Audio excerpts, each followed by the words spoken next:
Welcome to the podcast of Echoes of Excellence, highlights of the tribute concert for the Manx-born operatic star Margaret Summerscales, broadcast on Boxing Day 2024 on Manx Radio. The full concert is also available as a podcast. Just search for Margaret Summerscales, the complete tribute concert. You'll be swell, you'll be great. She was as Manx as the hills, and at home she was a member of a very musical family and an inspirational singing teacher. But in the international opera world, her work was legendary, and when she died in the spring of this year, many years after she'd stopped singing professionally, tributes poured in for Margaret Curphey, securing her place amongst some of the greatest opera singers of her time. A tribute concert was always going to be the best way to celebrate the life and musical talent of Margaret Curphey, Margaret Summerscales, following her marriage to Philip. And I'm Judith Lay, welcoming you to this special programme of highlights from that concert. Friends, family, fellow singers and former pupils packed into St Andrew's Church here in Douglas in early November to share a night of songs and stories. As you can hear, the Glenfaba Choral were there, with accompanist Jean James and under the direction of Margaret's sister, Muriel Corkish. And chorale member Alan Gelling was a wonderfully entertaining compere. All the soloists were accompanied by Graham Kirkland, and a very special part of the evening was the tribute paid by Margaret's daughter, Helen. But before we get on with the entertainment, I need to add two things. I'll only be talking to you again in order to explain something you're going to hear in this programme which was not in the concert, but which I know you're going to enjoy. And also, if you'd like to hear the concert in full, you'll find it available as a podcast via manxradio.com or your usual podcast provider. And so now, I welcome you to Echoes of Excellence, a tribute to Margaret Summerscales. You can do it. All you need is a hand. We can do it. Mama is gonna see to it. Curtain up, light the lights. We got nothing to eat but the lights. I can tell.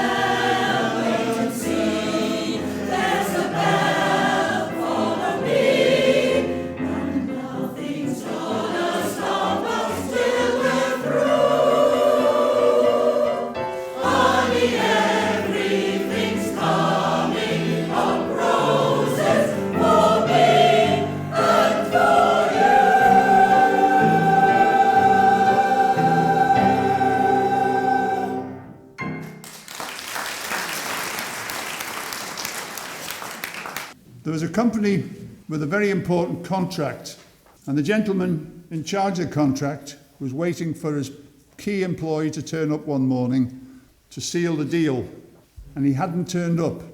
A very reliable lad who never ever let his boss down, and so he rather worried and telephoned the lad's home, and the phone rang, and when it was answered, a tiny little voice said, "Hello?"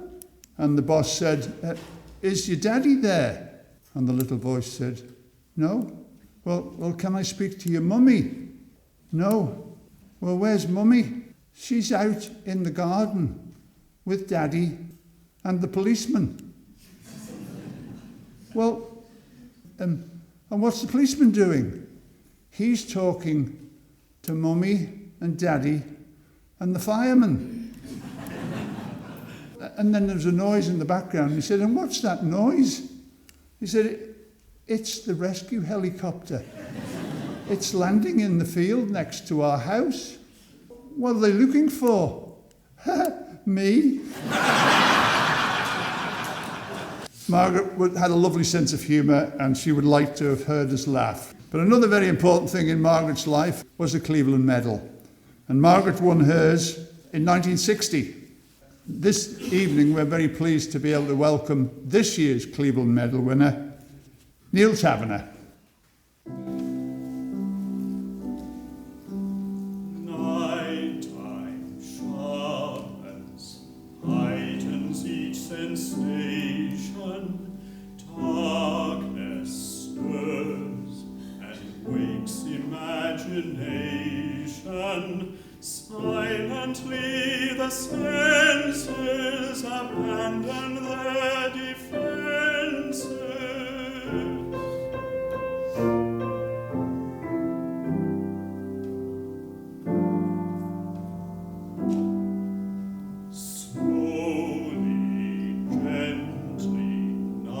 Unfurls its splendor, grasp it, sense it, tremulous and tender. Turn your face away from the garish light of day. Turn your thoughts away from cold, unfeeling light, and listen to the music of the night. Close your eyes and surrender to your darkest dream. Purge your thoughts of the world you knew before. Close your eyes, let your spirit start to soar.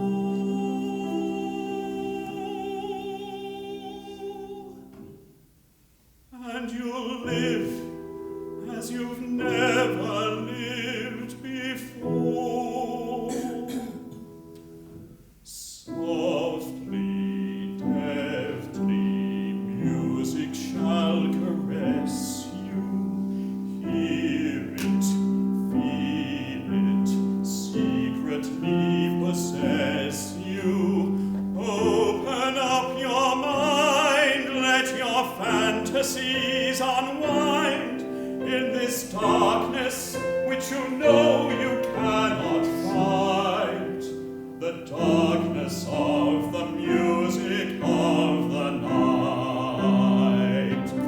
Let your mind start a journey to a strange new world. Leave all thoughts of the life you knew before. Let your soul take you where you long to be.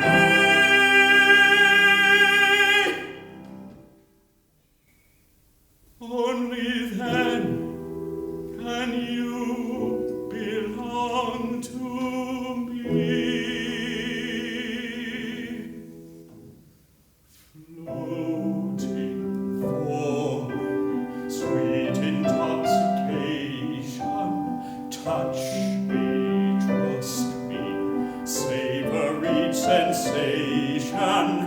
Let the dream begin, let your darker side give in to the power of the music that I write, the power of the music of the night.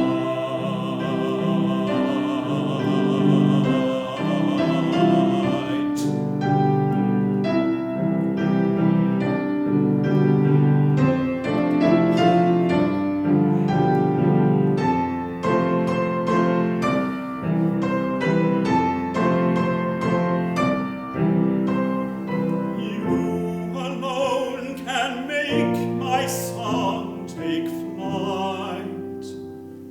Help me make the music of the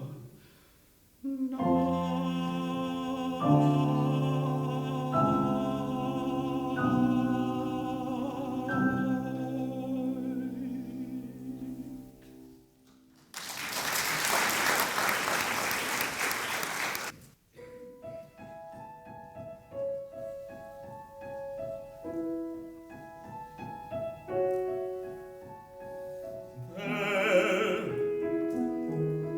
out in the darkness, a fugitive running, fallen from God, fallen from grace.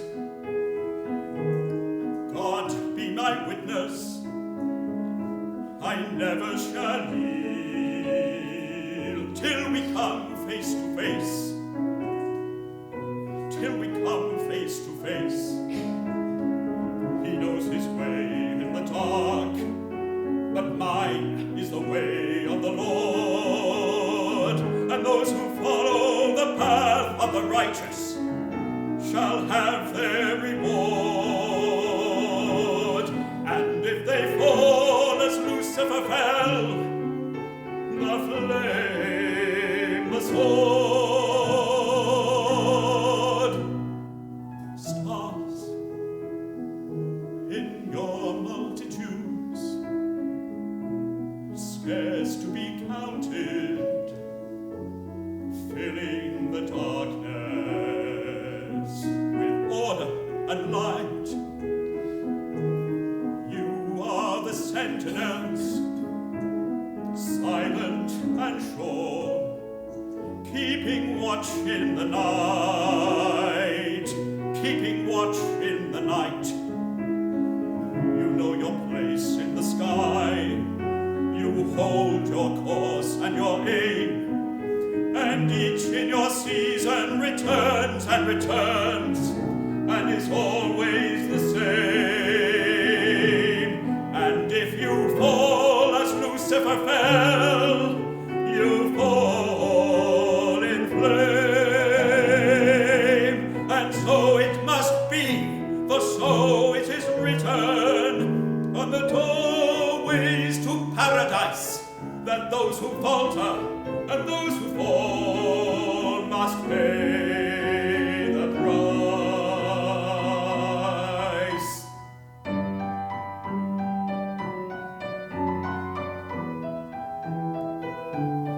Lord, let me find him, that I may see him safe behind bars. I will never rest till then. This I swear by the stars.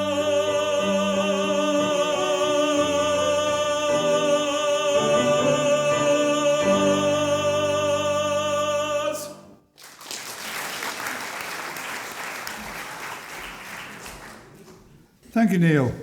Now then, the Kilgallon family and friends. We are Kilgallon family members. Joshua Clarkson is John's son, Esther and Esther's son at the back here, Eben. So an invocation to St. Bridget, and we're calling upon St. Bridget to come in the house, come through the door and put a blessing on the windows and the door on the four corners of the house.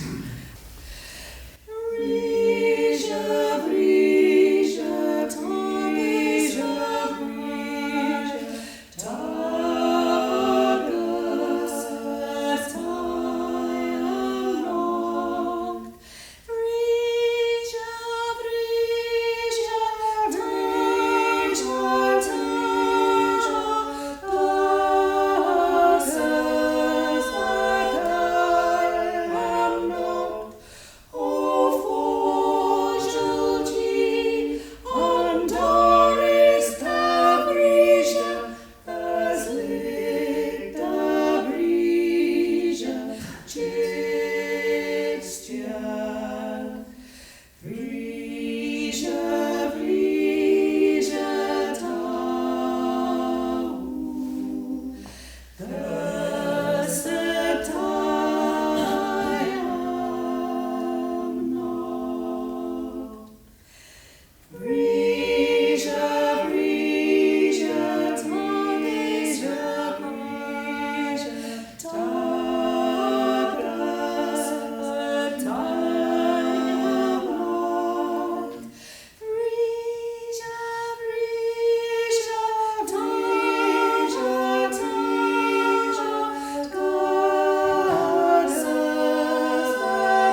Now I'm going to ask Helen to come forward and introduce a piece by her mum. And it's at this point that I can bring you something that wasn't in the tribute concert in November. Just a few weeks ago in the Manx Radio archive, we found a cassette copy of well-known presenter Geraldine Jameson in conversation with Margaret Curphey. The year is 1980 and Margaret, here in her early 40s, has just returned to live on the island with husband Philip Summerscales, a fine baritone with his own well-established music career, and their young daughter Helen. The recording is 44 years old, so I apologise in advance that the quality isn't perfect, but I hope it won't spoil your enjoyment of hearing Margaret's own voice sharing her memories, which I've mixed with Helen's own tribute to her mother given during the concert. Geraldine began by sketching in a little of Manx-born Margaret's family background. Your mother, of course, is a teacher of music, Susie Curphey, and has a small choir called the Country Singers. What about your father? Was he also musical? Oh, yes, he has latterly won 2 Cleveland medals at the local festival, and he still sings. I think it keeps him healthy. Mum's voice attracted praise from a very, very early age. I used to go for lessons to Mr. Buxton, and there was Miss Christian and Mrs. Barrow, all these wonderful people who give their time, absolutely free for young singers and help them along. After leaving school, Margaret continued to sing and compete, winning the prestigious Cleveland Medal in the Guild of 1960. But even then, she didn't think she'd have a career in music. In fact, she had a very different future in mind. I was 6 years in James Lay, as it was at that time, learning to sew a fine seam. I haven't ever in my career bought an evening dress, and I make most of my own clothes and most of my daughter's. I was singing at the Blackpool Music Festival in 1960 and virtually swept the board that year, every class I went into. And one of the adjudicators had been at the Guild as well that year, and he thought I shouldn't waste what was obviously starting to appear. The voice was starting to grow with me. He'd been talking in the Isle of Man, and someone had said, well, if you think she's worth it, we'll stand by her financially, you see. And while I was at college, I was helped along quite a lot. What age were you when you started training? 22. I went to Birmingham School of Music and I was there for 2 years. Then I went to London and I studied with Joan Cross. That's when I had to take these little jobs. I worked in Marks and Spencer's and I worked as a dentist receptionist and everything, just to pay the rent, as it were. There were many times I thought I'd pack it up and go back. But I know if I'd come back here, they'd say, oh, you couldn't make it, could you? My father would have said, go on, get on with it. Not only did she become an exceptional singer, but she was also a great role player. And towards the end of her time at college, she auditioned for the English Arts Council Opera for All tour. She joined the group of fresh young voices in 1963 and absolutely loved touring up and down the country, performing favourite opera arias in small venues, quite literally bringing opera to the masses. Opera for All opened another door for the talented young Margaret Curphey. Well, I auditioned for the Arts Council for the Opera for All, which was still, I would say, part of my training. There were 10 of us went out in a comber van and a lorry. In the lorry were the costumes and the set, and we'd go to various school halls, church halls, and the boys would have to go up and hang the lights, and we'd have to hang the curtains and iron the costumes and set everything out. And then at the end of the day, we'd have to sing a performance. I sang 3 roles on that tour, and it was a big role every night, virtually. We used to sing 4 or 5 times a week. And by the end of the tour, we were all shattered, absolutely shattered. But we enjoyed ourselves enormously. I mean, we were all in the same boat. It was good training, you really appreciate what goes into putting a show on. Yeah, there we go. We all auditioned together for Glenfaba while we were on tour. And most of us went to Glenfaba for the following season. We sang in the chorus and covered the stars, as it were. We still learned from watching these people work how to conduct yourself in a proper opera house, as it were. Pavarotti was the Idamante. He's now king of the high fees, they call him. He was a lot younger and slimmer in those days, and he used to chase the dancing girls. His father was a tenor of similar timbre to him. And then there was a lovely lady from Turkey, Leila Gensha, and she sang Anna Bolena. And, she was a really nice person. She was getting towards the end of her career, but did she thunder around that stage? For young singers to watch her take the opera by the neck, make it work for her, marvellous. This opened up an opportunity for Mum to audition for the Sadler's Wells Opera Company in 1965. Well, during my second year at Glenfaba, Sadler's Wells, as it was then, wrote to me and said, would I be interested in doing Michaela and Carmen for them? And I went into that immediately. Glenfaba season finished. And after 1 year with them, I did Musetta and Bohème with them as well. They said, would you like to come on contract with us? In those days, we used to go out on tour for 13 weeks and then back into London for 13 weeks. They had 2 companies, S Company and W Company. You did 13 weeks either way on tour or in London. Some of the performances, honestly, weren't all that good. While you're still experimenting and learning your career, you're bound to make mistakes. And then you'd come along and you'd really do one where everything would happen. And you had a tremendous sense of satisfaction where you get a good crit in the paper the morning after. That really gave you a bit of a spur, I think, right, I'm on the right lines. When Sadler's Wells moved to the London Coliseum and became the English National Opera in 1968, Mum was an established principal soprano under contract. There she enjoyed 13 glorious years, singing some of the best-known dramatic soprano roles, such as Violetta in La Traviata, the Countess in Marriage of Figaro, Mimi and Musetta in La Bohème. In 1970, the E&O sent Mum's own costume from La Traviata ahead of her to Sofia in Bulgaria, where she was due to compete in the international competition for young opera singers. There she performed the role of Violetta on stage in full costume alongside other hopefuls from all around the globe. As one of the most impressive competitors, she was also invited to perform a different piece at a finalists' concert. In later years, Mum would suggest that the voting at the 1970 competition was akin to the Eurovision Song Contest, with the 2 Russian singers claiming both the gold and silver medals. However, the young soprano from the Isle of Man was awarded the bronze medal.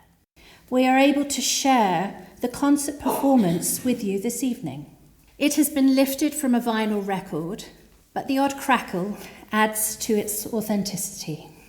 Ladies and gentlemen, please enjoy Miss Margaret Curphey singing Dove Sono, the Countess's aria from Mozart's Marriage of Figaro.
Wasn't that lovely? And we'll hear a little bit more of that later on. We're now going to have the ladies come and sing for us. Shenandoah.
Chap was walking down the road And as he was passing the next door neighbour's house, the little lad was in the garden digging a hole. And he stopped and he said, "What are you doing?" He said, "I'm digging a hole." He said, "What for?" He said, "To bury me goldfish." "Oh," he said, "that's an awful big hole to bury your goldfish. Where is it?" He said, "In your cat."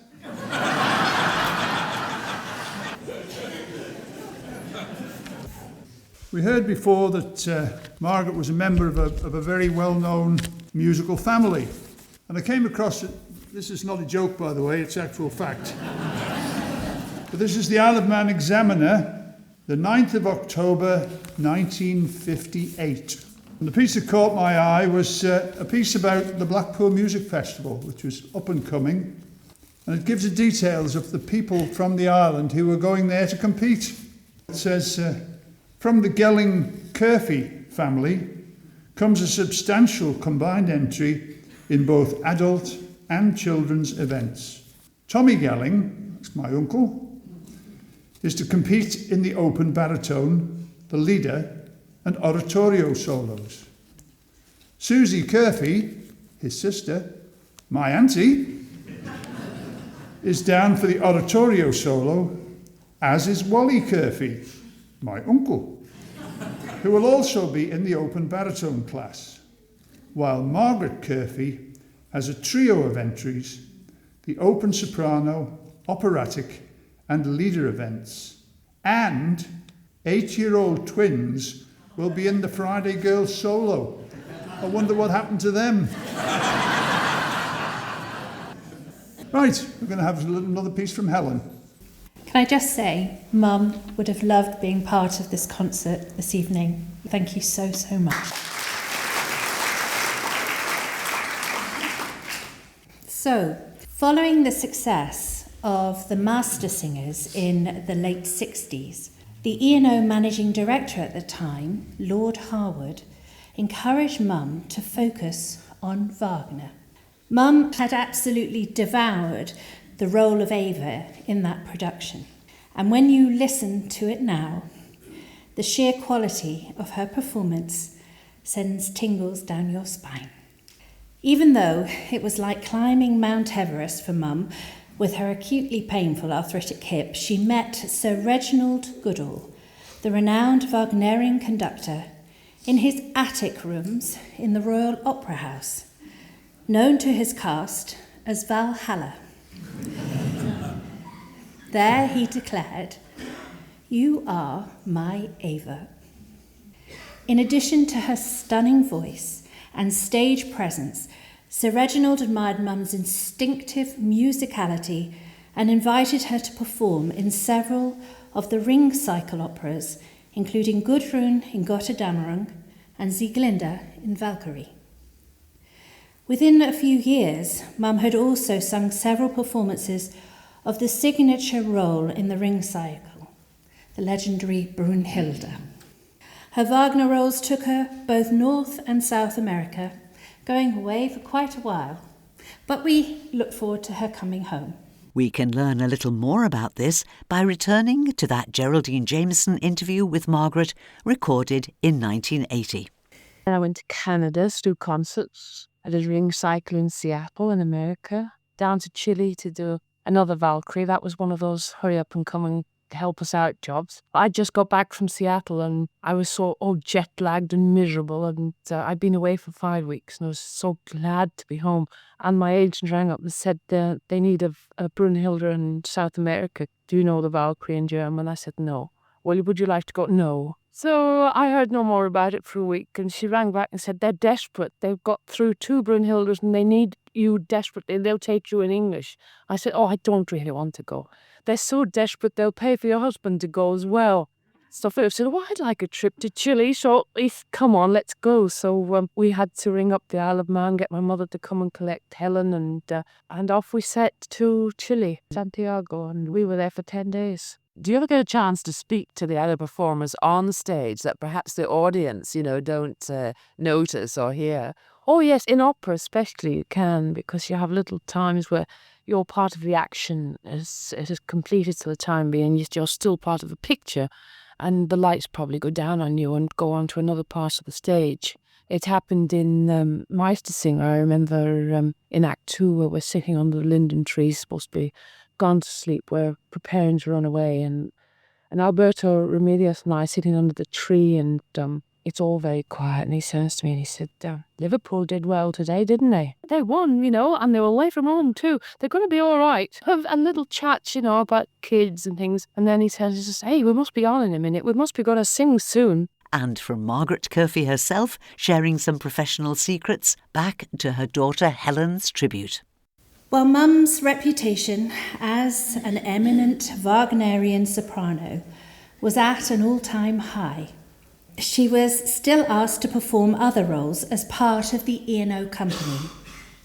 Even though Mum wasn't a big fan of the rather drippy character Michaela in Carmen, there was no one else who could sing Michaela's aria quite like Margaret Curphey. So she may have rolled her eyes when spotting the role on her call sheet, but she always delivered the most powerful performance and left the audience spellbound. Ladies and gentlemen, for the final time, I'm privileged to introduce my beautiful mother and the finest soprano that many of us here were lucky to know. Miss Margaret Curphey singing Michaela's aria from Bizet's Carmen.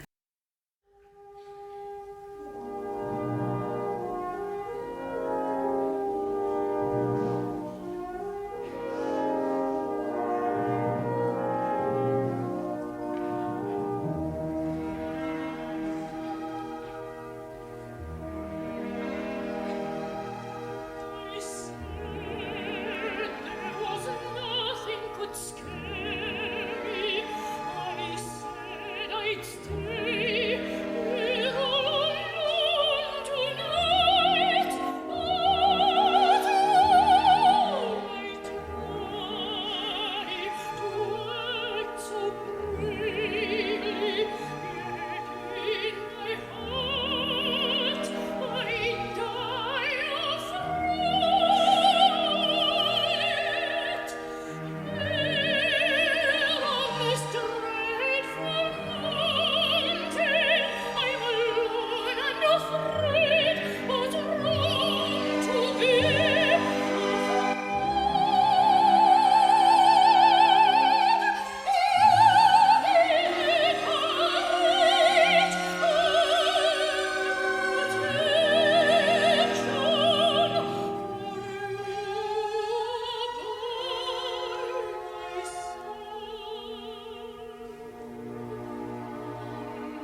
We've always regarded the island as home, and when both of us happen to be away, it's good for Helen, our daughter, to be at home, as it were, and still continuing her routine, her school, and my parents are here, and Philip's mother's here, and she's always got family around her.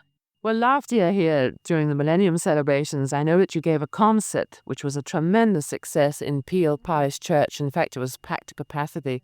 Well, what was it like for you yourself to sing on your own home ground? Well, it was fantastic, actually, that concert. It had something about it. It was sheer magic. The people came to enjoy themselves. The acoustic was marvellous in Peel Church to sing in. There were two choirs. There's Glenfaba Ladies Choir and the Country Singers. I did a number with the choirs, the Easter hymn, and they went sort of mad at the end of it. It really was the most thrilling evening.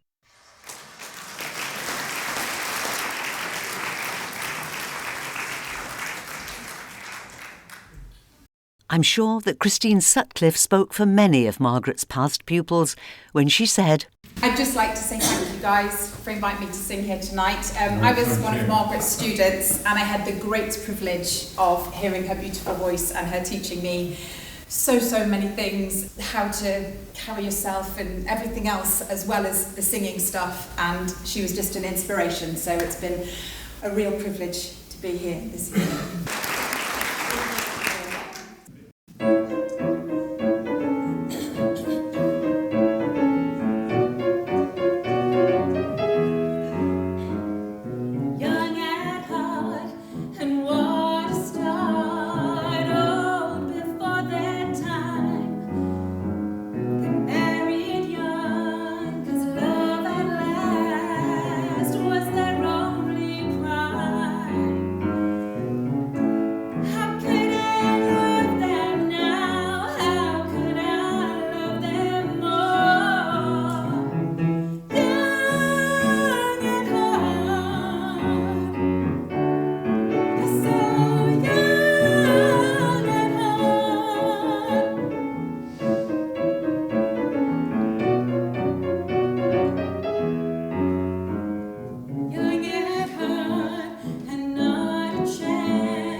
Elderly gentleman was walking in the country.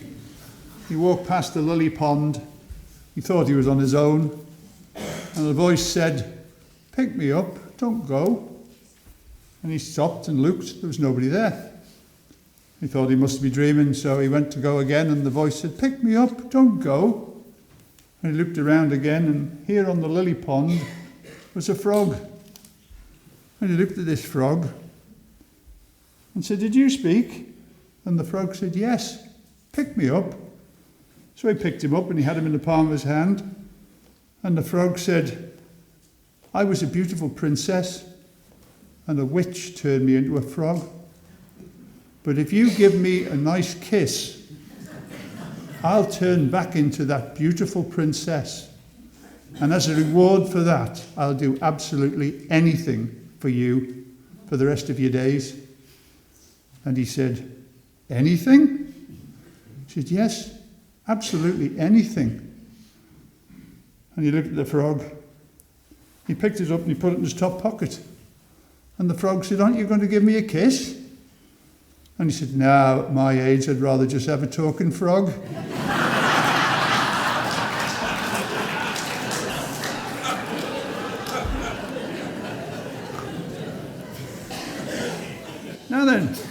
The gentleman who needs absolutely no introduction, so I'm not going to give him one. Simon Fletcher.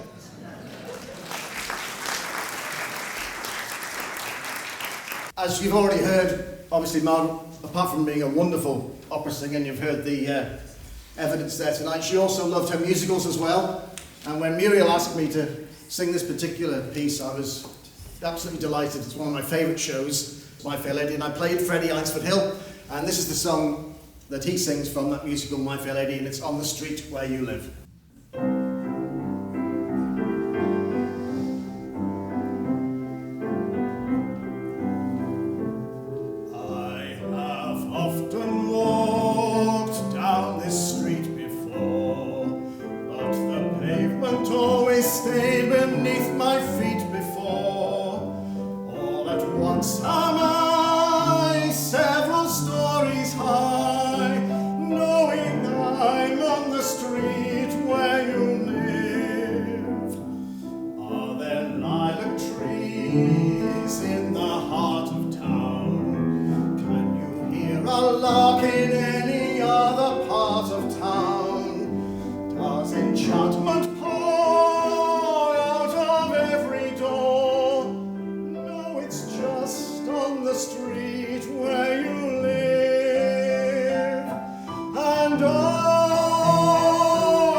We've had a new lease of life at Glenfaba Choral, and we've added to the portfolio the music of Queen.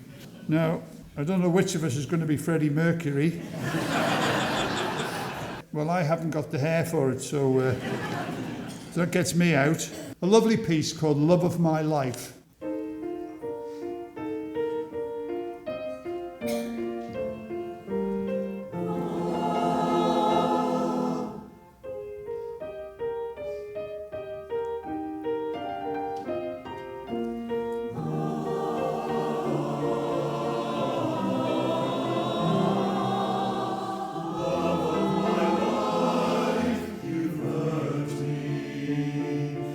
Broken my heart.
been listening to Echoes of Excellence, a tribute to the career of opera star Miss Margaret Curphey, Mrs. Margaret Summerscales. If you'd like to listen to the concert in full, you'll find it available as a podcast via manxradio.com or via your usual podcast provider. Just search for Margaret Summerscales, the complete tribute concert.